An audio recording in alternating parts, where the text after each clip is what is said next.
Esta mañana en 21 Noticias nos acompaña Josefina Rosey González. Ella es magistrada de la Séptima Sala Civil del Tribunal Superior de Justicia de la Ciudad de México. Con ella conversaremos sobre la extinción de dominio. Magistrada, ¿cómo está? Muy buenos días. Feliz jueves, gracias por acompañarnos muy temprano. No, al contrario, muchas gracias a ustedes. Bueno, pues me gustaría que para empezar nos defina para toda la audiencia a qué nos referimos cuando hablamos de extinción de dominio, que además usted es pionera. Sí, cuando sale la ley en 2008, a nosotros nos toca opinar y analizar la ley. Y la extinción de dominio es la pérdida de la propiedad de una persona que nosotros denominamos afectado cuando se acredita un hecho ilícito en relación con ciertos delitos. Entre ellos, el narcomenudeo, que es un delito contra la salud en su modalidad de narcomenudeo, trata de personas, secuestro, robo de vehículo, ahora enriquecimiento ilícito, siempre y cuando se acredite ese hecho ilícito y además el afectado no logre probar la procedencia ilícita de sus bienes, su buena fe y que estuvo impedido para conocer la utilización. O sea, todo eso tiene que ver con la utilización de los inmuebles. Magistrada, nos decía antes de entrar a esta entrevista que ha sido un tema que ha causado inclusive molestia en la sociedad por temor a pensar que pueden perder sus pertenencias.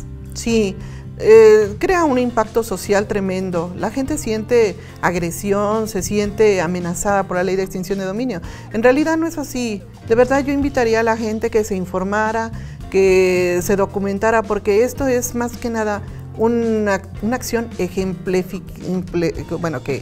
pone un ejemplo para poner un cerco a la delincuencia. O sea, antes los delincuentes utilizaban sus propios bienes. El decomiso vino a ser determinante para privarlos de esos bienes, pero ahora con la extinción de dominio, las personas deben de atender un debido cuidado, de vigilar a los bienes como se vigila a un hijo. O sea, un hijo cuando lo sueltas, dices a dónde vas, con quién vas y a qué vas, ¿no? Es decir, yo tengo un inmueble, lo pongo en renta para fines comerciales, para que sea un inmueble habitado. ¿Qué medidas de precaución debo de tomar o cómo debo de participar activamente para estar al tanto de lo que ocurre dentro de ese inmueble y pues poder evitar un juicio de este tipo? Eso es muy importante. La resistencia que han opuesto los arrendadores es impresionante, pero vuelvo a repetir, es una situación de desinformación. Un arrendador debe tener el debido cuidado de cerciorarse a quién le va a dar su inmueble, para qué se lo va a dar.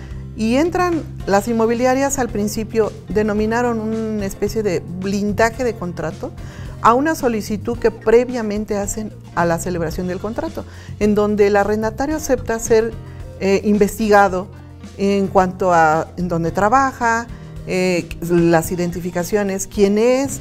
Hoy actualmente hasta en una página del INE se puede verificar que la credencial sea vigente, que sea real, porque en la práctica nos encontramos identificaciones falsas, claro. Contratos que se elaboraron en las rodillas a las afueras de una agencia del Ministerio Público, en donde un arrendador nos decía, pues es que llegó Juan Pérez, me pidió en arrendamiento el inmueble y yo, como no puedo embarazar la relación, yo le solté las llaves y a mí me paga y yo no sé más.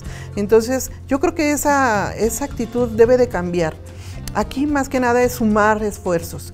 O sea, la ley está bien, la ley no es agresiva, la ley no es represora. Las personas tienen que tomar conciencia y debemos cooperar para poner el cerco que necesita la delincuencia. Magistrada, ¿y qué pasa con los inmuebles que, bueno, una vez que se inició un juicio, se comprobó que ahí se practicaban actos ilícitos? ¿Qué pasa con esos inmuebles? ¿Para qué fines son ocupados? Para el bienestar social. Mira, yo te puedo decir que hay varios inmuebles que actualmente ya fueron destinados para atención a víctimas. Okay. Mujeres que fueron recuperadas en condiciones de verdad deplorables, son víctimas de trata de personas, son víctimas de secuestro. Y bueno, pues sin dar mayor ubicación, hay un inmueble que acaba de acondicionar el gobierno de la Ciudad de México por esta área de Buenavista. Entonces, son inmuebles que están muy bien acondicionados, con psicólogos, con profesionistas que brindan este tipo de atención. Es una manera de prevenir delitos, de erradicar el número de actos ilícitos que se cometen en la ciudad. Debemos de ponderar, tenemos víctimas y tenemos una sociedad que ha resentido en gran medida el daño y la agresión de una delincuencia. Pues, magistrada, ya para despedirnos, ¿a dónde podemos acercarnos para que nos asesoren sobre este tema? Bueno, tienen mis datos de mi correo institucional, yo estoy a sus órdenes, soy pionera, dicté la primera sentencia de extinción de dominio, me ha tocado salir a toda la República a dar conferencias y en este momento, de hecho, están apareciendo en pantalla. en donde yo estoy a su disposición con toda confianza y también me presto al debate. Pues magistrada, muchísimas gracias por acompañarnos en esta mañana. Josefina Rosé, que tenga muy buen día. Muchas gracias igualmente. Feliz jueves.